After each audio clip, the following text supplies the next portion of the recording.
नमस्कार शुभ सकाळ ओडिशावासी जय जगन्नाथ जय सीताराम।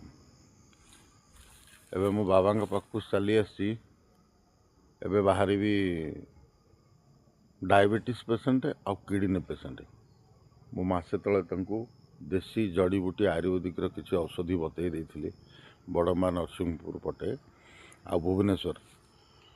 आज तो गोटे जगह को जीवी बड़मा नरसिंहपुर कि समस्त मोर अनुरोध भाई डायबिटीज आ किडनी रोग जो मैंने भी पीड़ित अच्छा केवे भयभीत हेनी।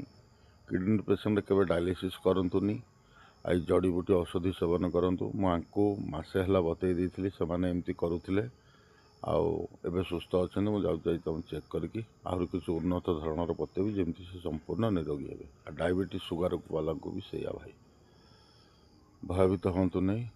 फेसबुक यूट्यूब नंबर देखी मत फोन करूँ मुझे निश्चित जीवी आपण सेवा करने। ए दुईटा रोग को मो मूलर 3 मास ही संपूर्ण भाव में नष्ट करी। जय जगन्नाथ जय श्रीराम।